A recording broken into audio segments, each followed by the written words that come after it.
Welcome everybody to this third AOACS webinar of a series of webinars we are organizing in this month because we want to raise awareness about how is it living with celiac disease, and also happy International Celiac Day to all of you. Today we will talk about how is dietary fashion affecting celiac, and for that we count with a fabulous panel that I will introduce you later on. That will try to help us to shed some light on the issue, maybe give us some ideas on how to, what would be the best way forward. We will have, if you have participated to other webinars, we will have 30 minutes more or less presentation from the three speakers that we have today. And then we will open the floor for questions and answers from you. So the idea is that we have a lively and interactive discussion with all of you as much as possible. But before we start, please allow me a few words concerning celiac disease and who we are. So celiac disease is an autoimmune disease that is caused by the ingestion of food containing gluten, which is a type of protein that can be found in few cereals like wheat, barley, or rye. And celiac disease may affect about or around 1.3% of the population. If it remains undiagnosed, this can result in symptoms that can range from minor discomfort to life-threatening conditions such as severe anemia.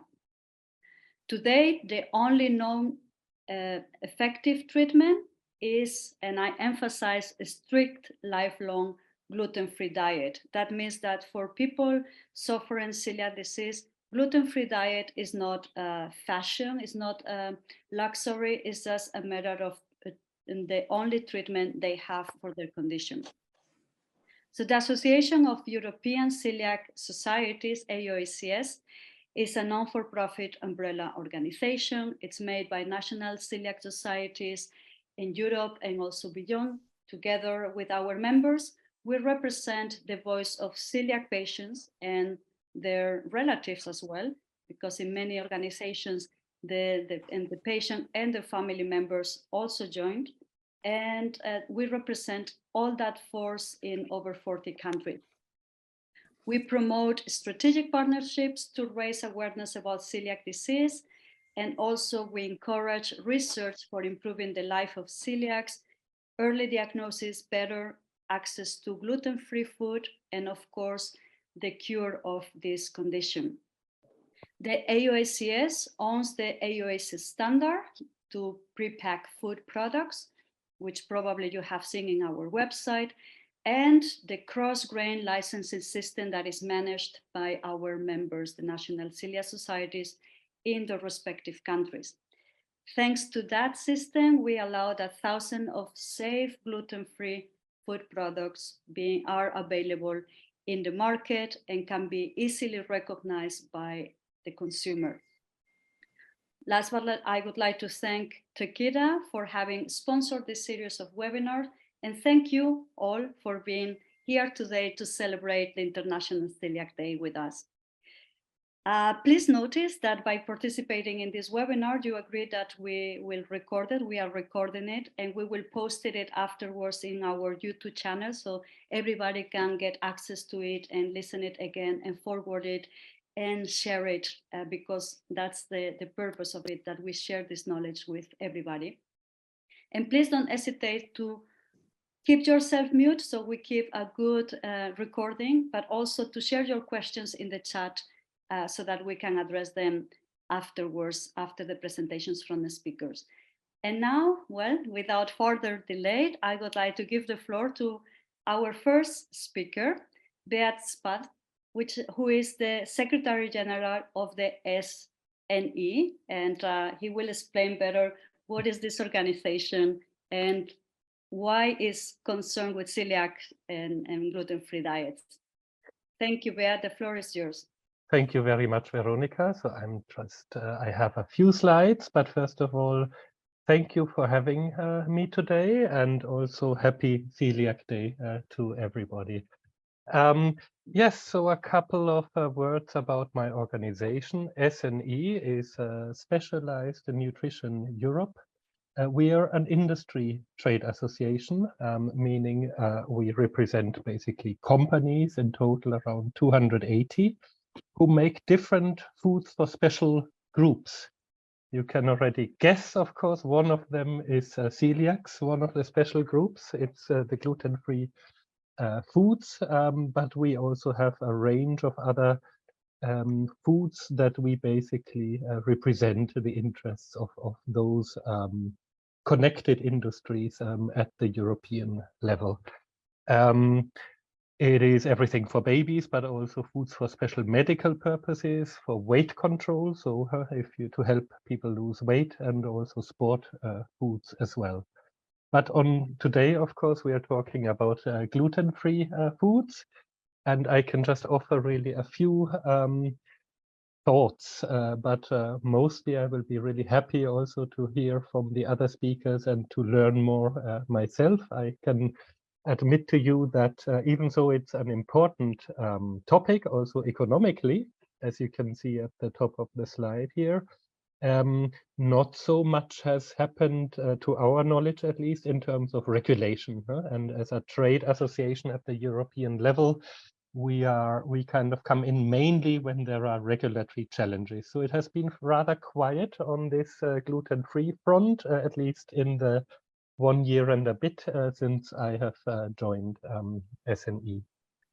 Anyway, so the topic we are discussing today is really, and Veronica already mentioned it, it's certainly not a trend for celiacs, but there are many other people as well who have more and more started to buy and eat gluten-free foods. So we know, of course, that for many people it seems to be more a lifestyle type choice. It doesn't even need to be, well, some of the people think, even healthy people think it might still also be beneficial to their health, which I think there is no real basis for that.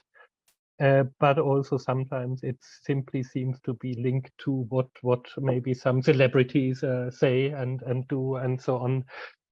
We also know, and I hope this is correct, that on average there is about 1% of the population which really does have celiac disease. So as Veronica already said, that's not a choice for them, but this is really the only way to live well is with a strict diet, gluten-free diet.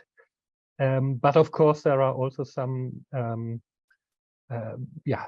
gluten-sensitive people. I think it is pretty not so clear cut in this case. There seems to be a growing evidence as well that there is a certain group there as well who can benefit from gluten-free as well.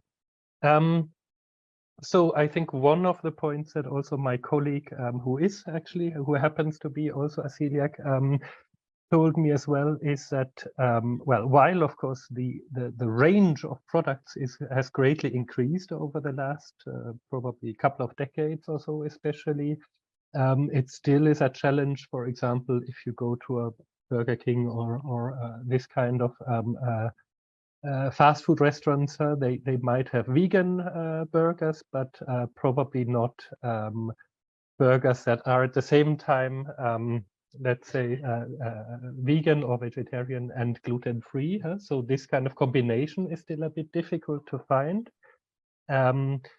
But yes, on the whole, we also see, of course, some differences in the different countries with regard to how easy gluten-free foods are to find. I know, Veronica, in Spain, there is a lot of hype around it, I would almost say. In many supermarkets, it seems to be that gluten-free is the biggest label of them all.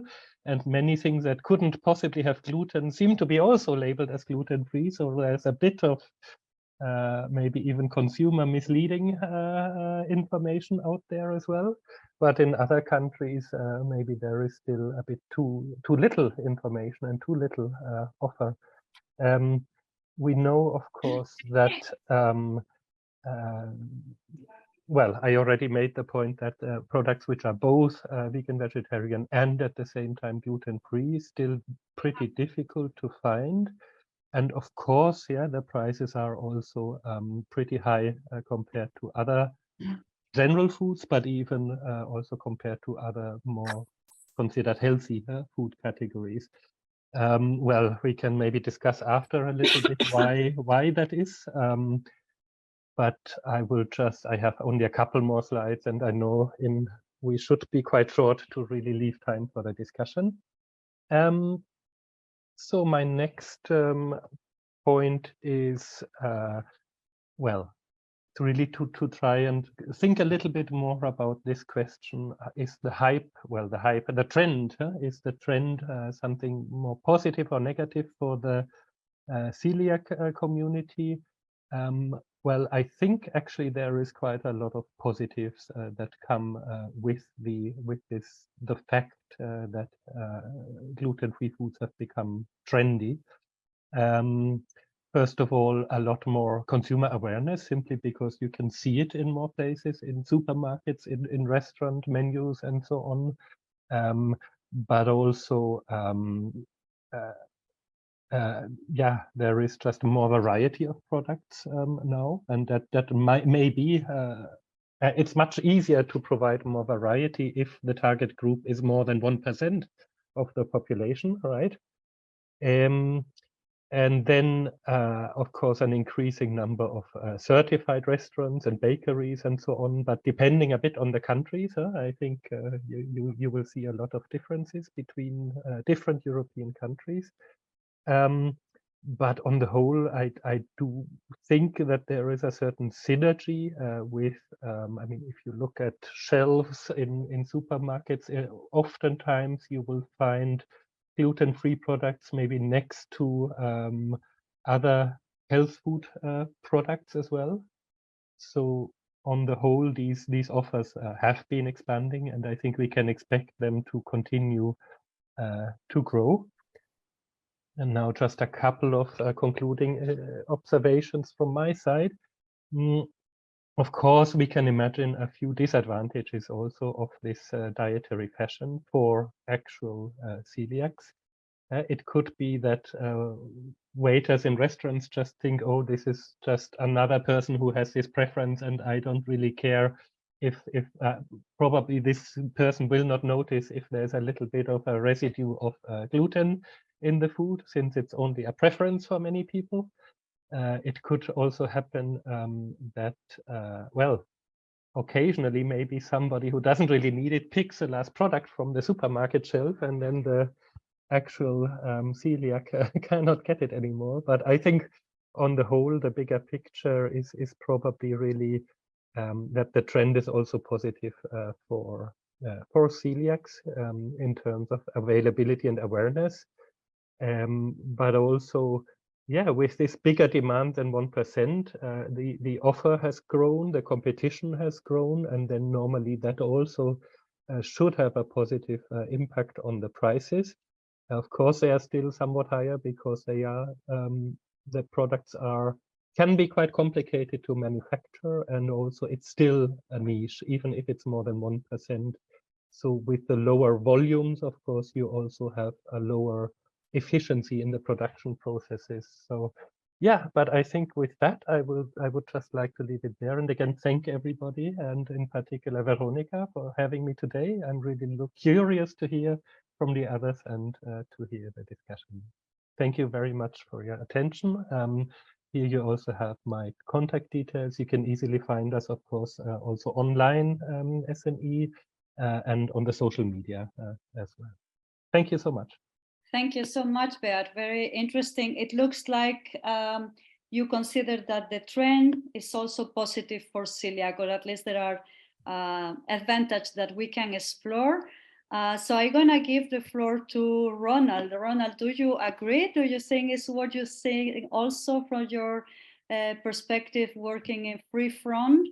I give you the floor, please. Yeah, thank you very much, Veronica, for introducing me, and happy to join this very important International Day for Celiacs internationally, worldwide.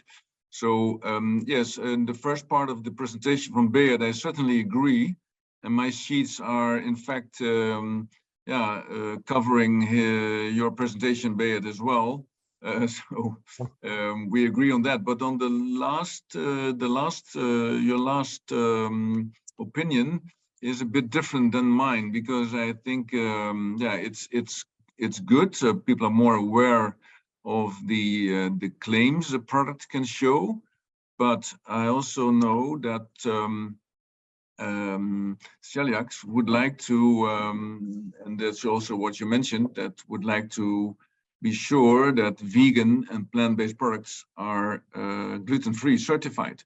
And that makes it, let's say, my opinion, that forms my opinion that, and that was your point, Veronica, in the preparation, how is the access to gluten-free food affected by the offer of other health food products in the market?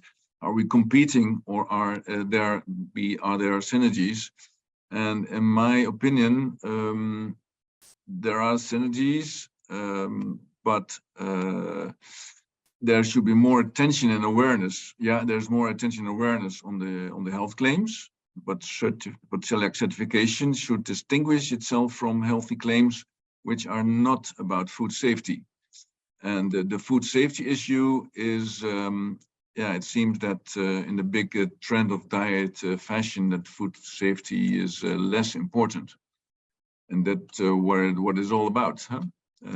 That's very important for celiacs. So first of all, I would like to start, then secondly, I would like to start with my presentation. We give this webinar a short overview of how the market has developed.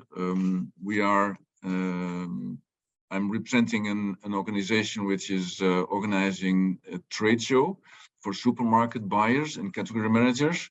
So finally, they select the products on the shelves. So a very important group to influence, a very important group to communicate with when it comes to their selection of products. So yeah, we see in general a huge growth in free from. In free from, we say it's okay, lactose free, it's gluten free, it is sugar free, it is meat free, and that's the free from market. We have here the organic market, of course, without chemicals. We have the plant-based market as three major growing markets in the European market. So then the products, what we see at our trade show, they, of course, that's the key of the trade show for these supermarket buyers, is all about, the allergies, food intolerance. And it has been, since 2013, our first edition has been showing a significant growth. And when we started the trade show in 2013, I think after 3 or 4 years into 16, then we had a stronger growth when it comes to plant-based and vegan. We saw more clean labels, so producers are showing more claims, more healthy claims on their products. That, as you say, Beat, it's the question: is it all healthy? But the consumer is realizing that the products show, what is more what is not inside the product than what is inside the product, and that makes it a very difficult situation. But okay, the business calls it clean label, right? Then you see that the market value, for example, of dairy alternatives is growing since 2014 until 2025, still expected to grow. Dairy alternatives based on rice, milk, almond milk, soy, all these other alternatives instead of dairy.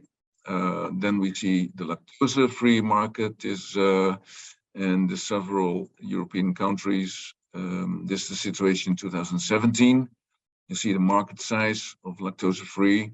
Well, these are all in million euros, so it's a big trading market, and that's then only for the lactose-free products by country. We see the gluten-free then, the second slide, the forecast to 15 to 20. Well, it's in the past, but you see that the last, well, in these 5 years, there's a strong growth.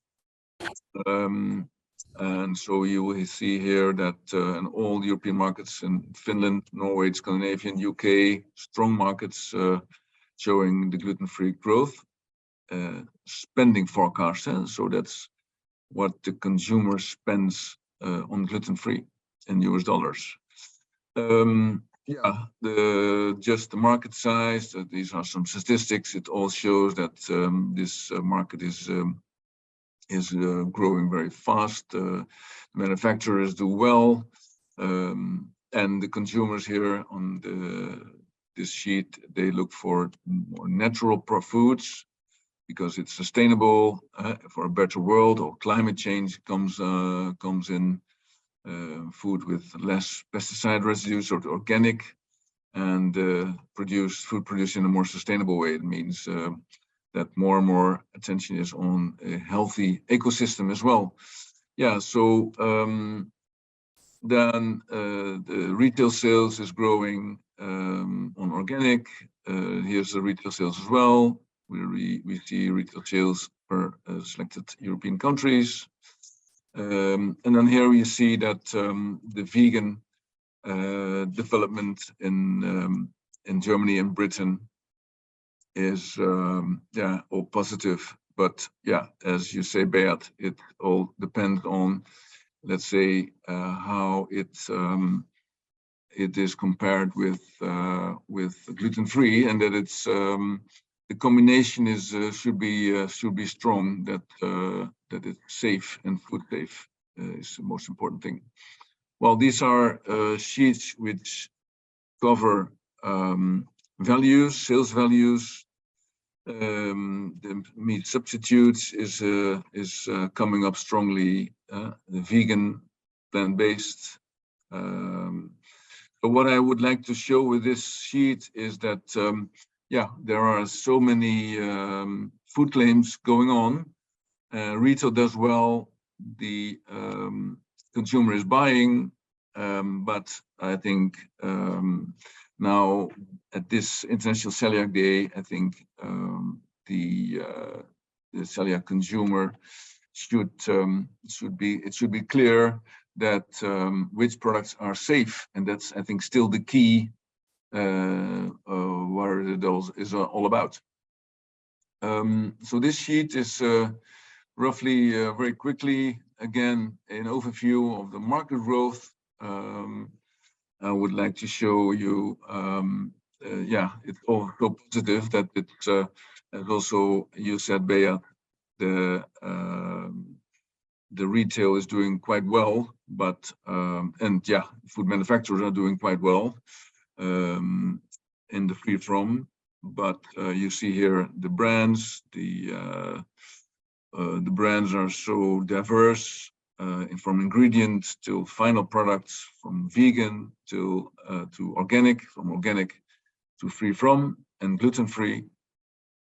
So this is in fact a mirror of what we see on our trade show, and you see all the associations working very hard to get the gluten-free and organic and vegan claims in the market. So everyone is, yeah, doing their best to get the attention of the consumer. But for the consumer and for the celiac, it's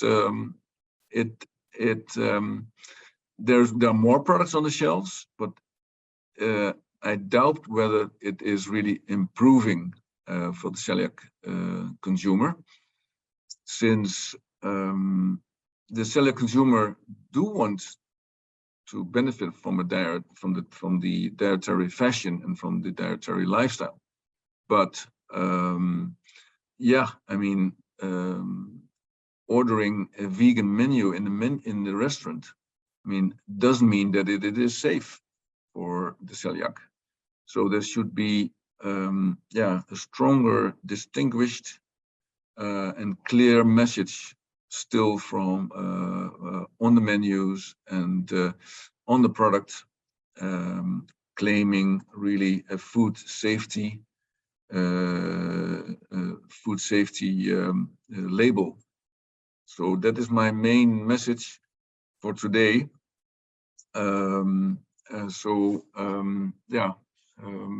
Thank you very much for your attention, and I'm happy to hear any questions. Thank you so much, Ronald. I think we are building up into something. So I've got that the trend since that in principle is positive, but you put a bit of a question mark, or let's say an emphasis at least on the product need to be safe for celiac.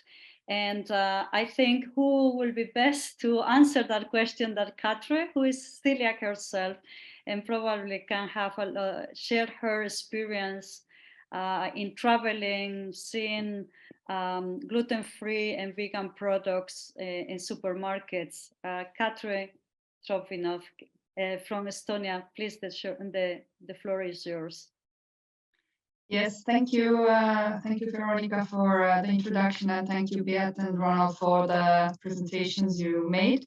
I don't have a presentation because I can share my experience and the experience of other celiacs without one.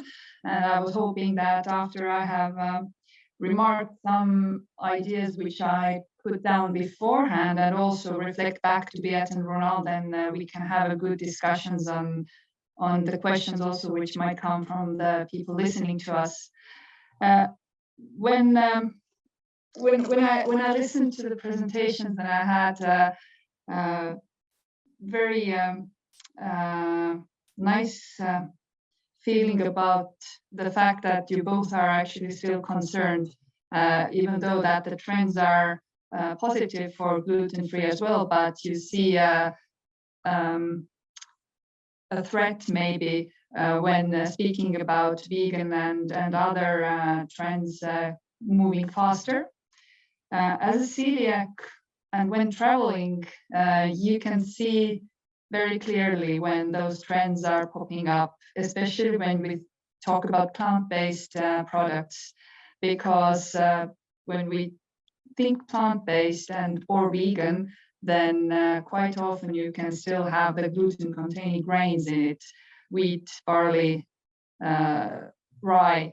So it's something which might not come as a first thought for the producers or the caterers that, oh, let's make this food version as vegan, but they forget the gluten-free part.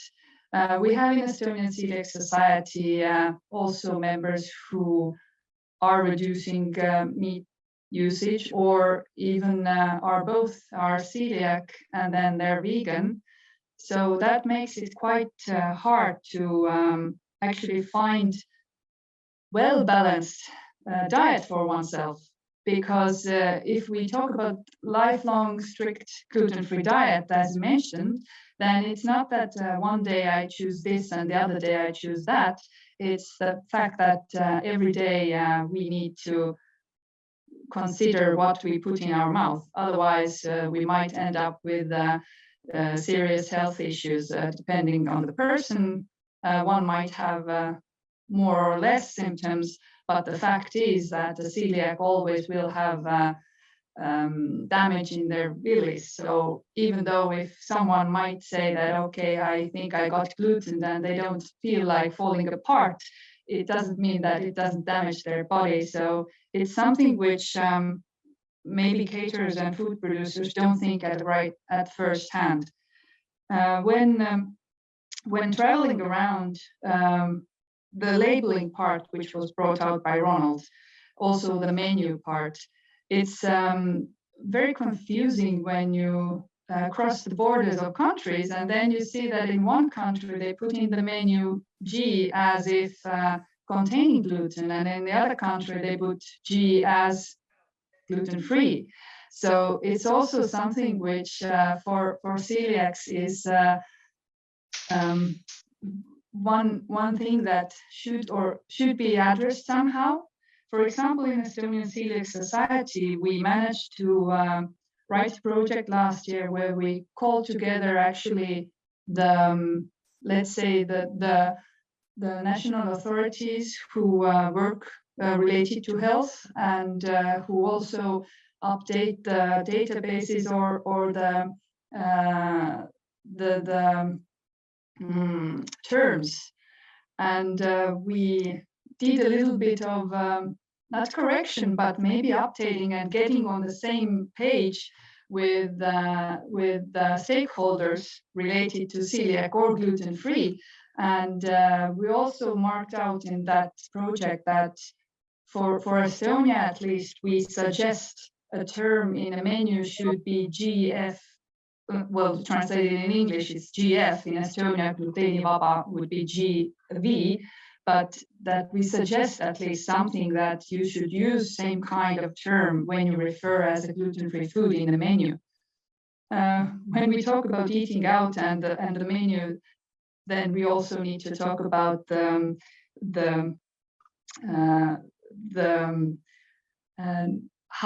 how much do the personnel of the restaurants or cafeterias know about what they are actually offering. The easiest thing when I thought about today's topic, the dietary fashion affecting celiacs and what could we do to ease the communication, perhaps. I think that's the place where not all the people who work in the cafeteria or a restaurant, they don't need to know 100% like from which ingredient what is made of, but it's good that if they know it, and it's good if that information comes straight from the kitchen by the chef who is very aware of what they have put in the food and how they have built up their processes. Because we also are currently waiting for one student to end their thesis, and it's done around catering and HORECA sector and eating outside and what are the main challenges. And this person has nicely analyzed different research from different countries. And one can say that when we talk about gluten-free food, or maybe even lactose-free, you can say as well, or vegan, basically what the main challenge and the question is the self-control plan and how it has been implemented and if it has been implemented. When I've been volunteering in the Estonian Coeliac Society, then one part of my volunteer work is also related to gluten-free products and the cross-grain trademark licensing. Then it has been very interesting to talk to different producers and also nowadays to different restaurant hosts. And then when you hear a word or a sentence like, oh yeah, well, this self-control plan, it's so annoying that I need to make some kind of papers.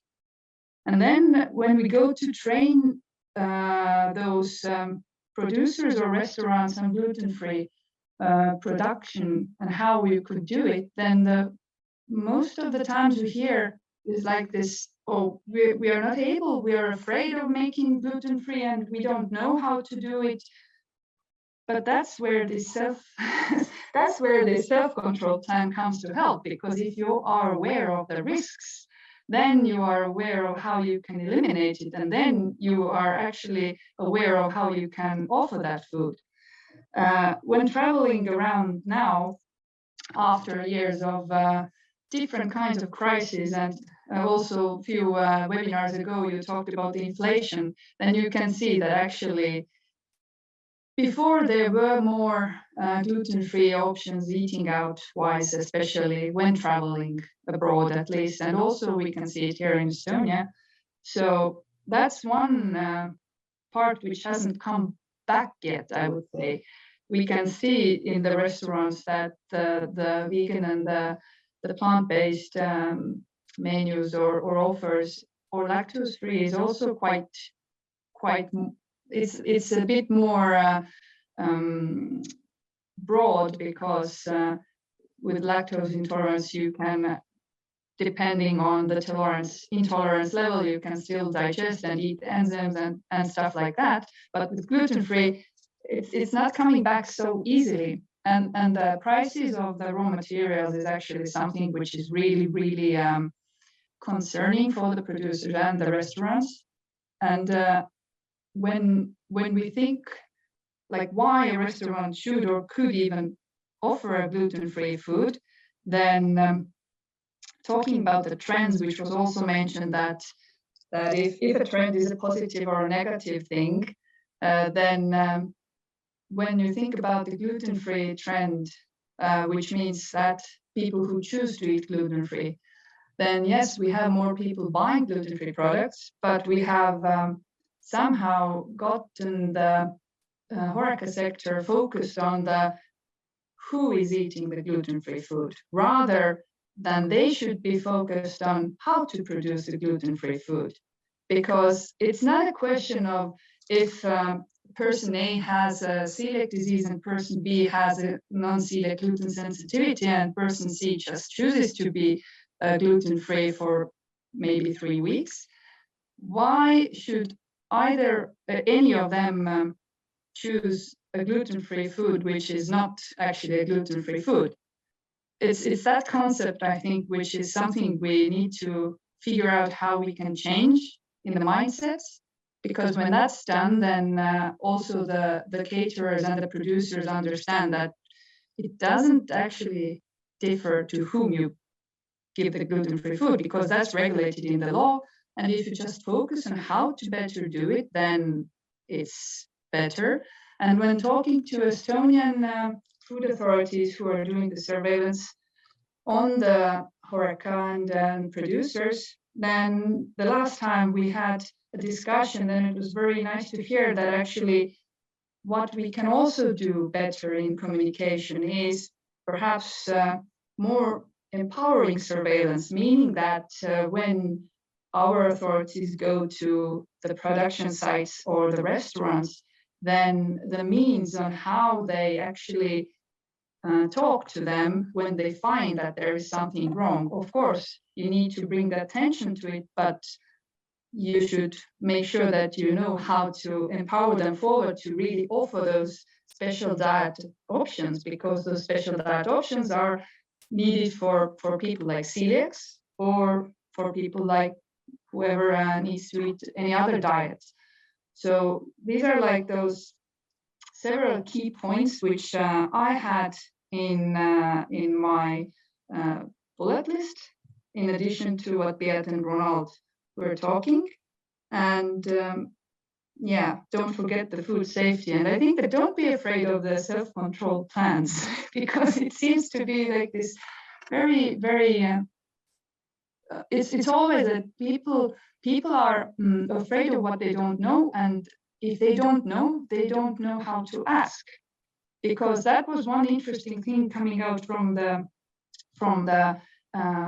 survey, which was done by the student, that when producers or the restaurants, they think that we are offering gluten-free. We know what gluten-free is, and they don't intentionally offer the not safe gluten-free food, but they really believe that they know what it is.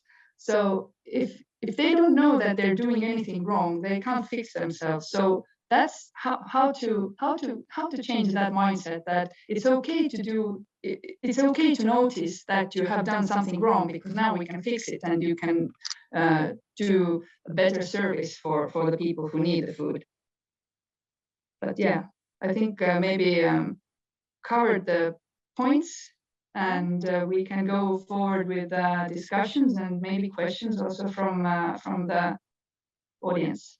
Thank you so much, Katri. Very, very enlightful indeed. You put a lot of important elements to the discussion. I don't know if Ronald or Beat want to react, or you want me to ask the floor to raise any question. Please feel free to make additional comments if you want. Yes, I would like to add to Katra her presentation. Very personal experience, of course, Katra, since you are a celiac since your whole life, and you know out of your daily experience, and more of the people who are listening to our webinar, and the entire international community of celiacs, they experience this on a daily basis, that the restaurants are still not there where we want them to be. And the chefs should be aware, and it should be part of their professional education as well, to create awareness that following the diet and the healthy lifestyle in your diet doesn't mean that that it's safe. But okay, how to improve, and that's also your point of today, Veronica. How does the future of gluten-free food look like together with the healthy lifestyle? Huh? Maybe we could discuss about that, how to and ideas and recommendations. I think first of all, it all starts with the industry producing the food, whether it is a chef with the ingredients, but also the chef has to buy it from the wholesaler. So the manufacturer, of course, he sees an opportunity and he produces it because he thinks he can sell it. So I'm looking for a formula to strengthen gluten-free safety with a diet, and for the manufacturer, it is already an opportunity, because I'm visiting a lot of trade shows worldwide and in Europe. Last week, Tutte Food, Vita Foods, Natural Products London. But so the manufacturer sees an opportunity. They all put it on the label: gluten-free, vegan, etc., lactose-free, functional, healthy, plant-based. But the claim is there, but the manufacturer should realize that the stronger he promotes gluten-free within all these labels, within all these logos, between all these logos on the label, that gluten-free is the strongest and safe certified claim you can imagine, because there's still not such a hard claim on vegan, no hard claim, no controlled, also not controlled vegan. It's plant-based, not controlled. Yeah, plant, but okay, it can be all kinds of plants. It is. It's not controlled, and gluten-free certification is the only controlled, safe claim when it comes to healthy. And healthy is two definitions: healthy for the celiacs and healthy for a consumer with a healthy lifestyle. So yes, I think, and also the authorities and the politicians and the consumer authorities promoting consumer rights, etc., should be involved in as a kind of a human right to have access to safe food, from the UN to local governments, from the EU, to promote, when we talk about safety, a strong, certified and controlled gluten-free claim. And the manufacturer should maybe be awarded and be one way or another, not only awarded by a logo saying gluten-free certified, but maybe he should he should be promoted more strongly than the other food claims. So that would be my added post on your presentation, Katra.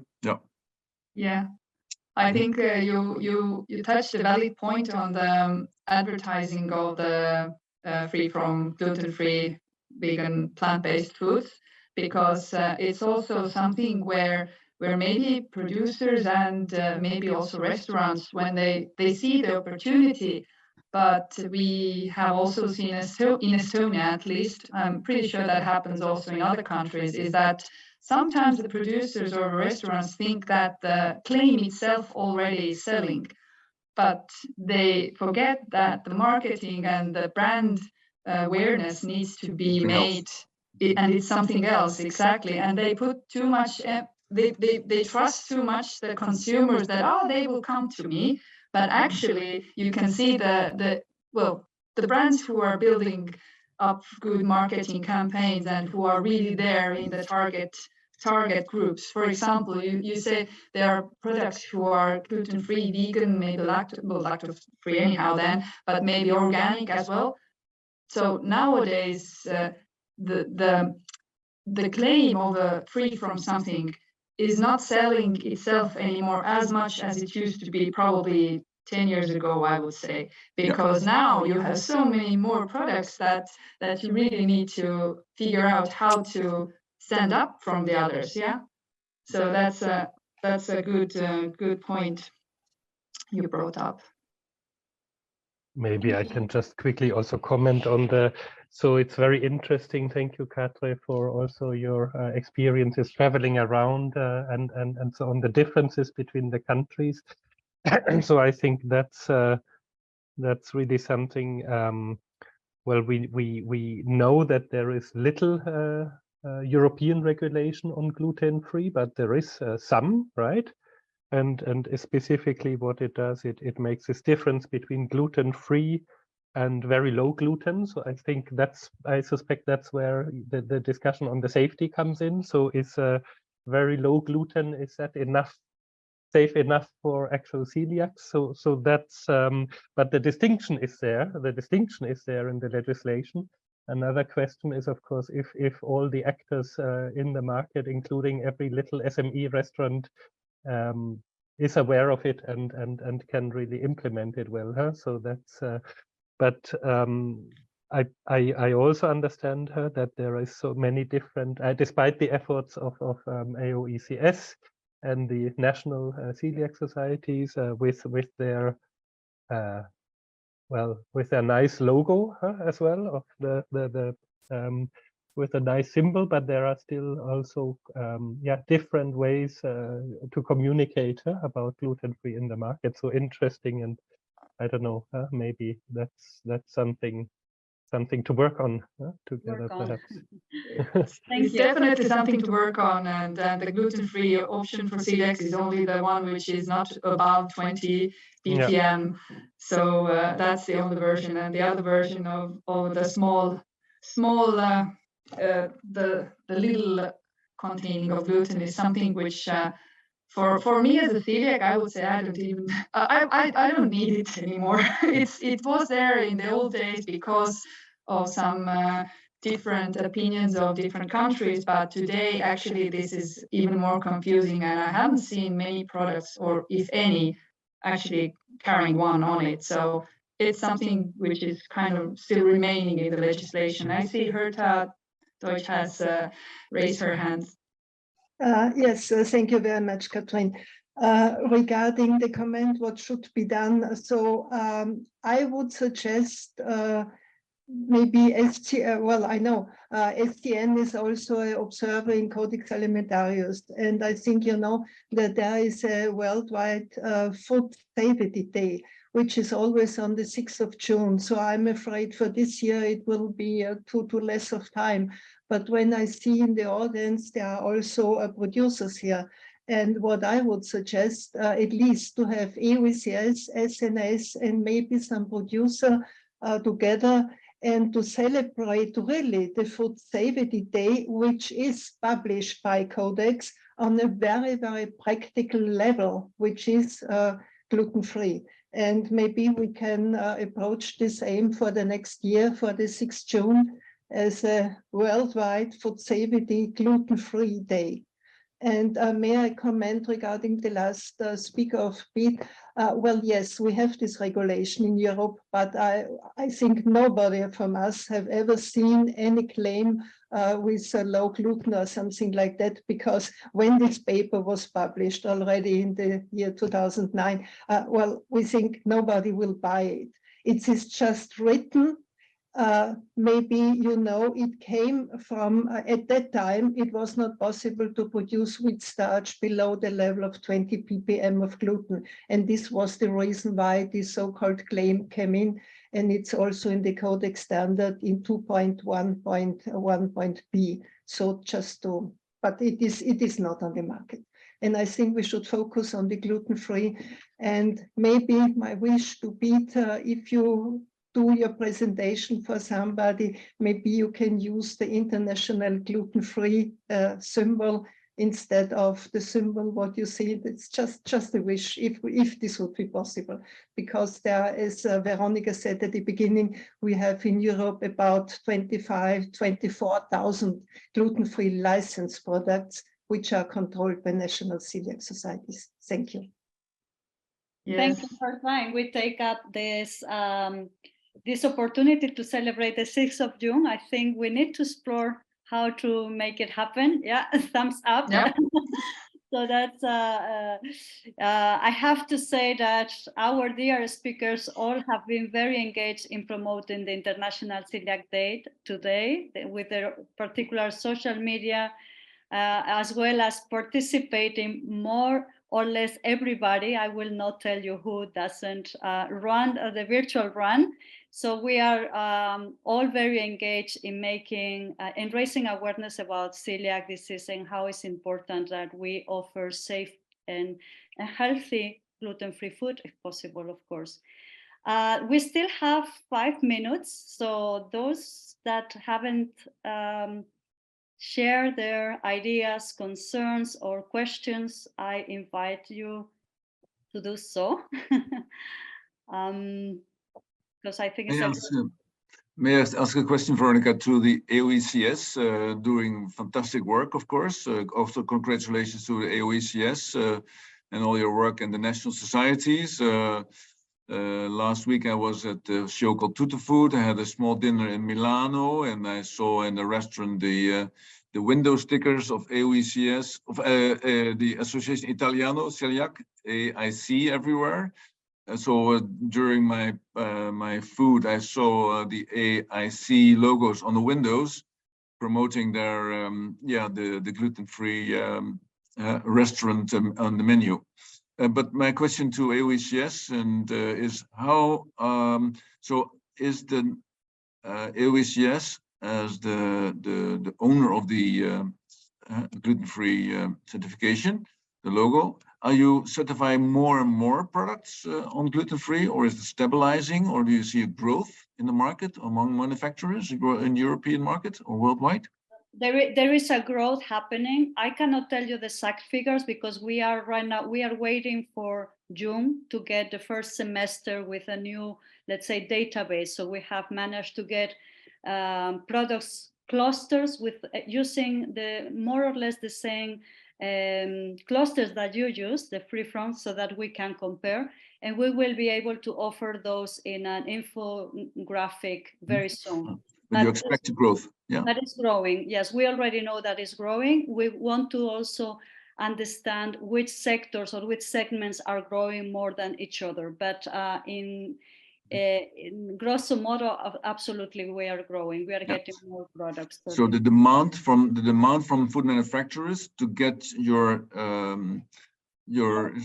logo on the product is growing. It's growing. Yeah. It's still there. That's very positive for as the day of today. Yeah. What I don't know if it's also growing in terms of more products within the same manufacturer. But I also presume that's the case. But we will let know to the public very soon. Once we that's good news on the 16th of May. Yeah. Yeah. Thank you. Thank you for asking, really. That was a good... I see a hand raised. Yes, Jacqueline Pante. Yes, hello. Hello. Thank you very much for having me, Jacqueline Pante from Dr. Share Company. I'm pleased to hear the different voices and to see the different aspects of the celiac world. Some of you might know that we are on the market for more than 40 years now, and we have seen an incredible evolution of both the information around celiac disease, the awareness around celiac disease, the increase of diagnosis. Luckily, and thanks to Mrs. Deutsch, activation with the Codex Alimentarius, we have kind of a claim regulation for gluten-free. And I would join in Katre's words to say it's very important to continue to talk about gluten-free, to continue to talk about gluten-free in a correct way, because we all know Google is an incredible font of information, not always correct ones. And this is what we as a company are doing, hopefully in a right way. We have joined the cross-grain logo for so many years, and really would like to see a development in terms of having a unique logo, really a licensed trademark, which is protected in the right way.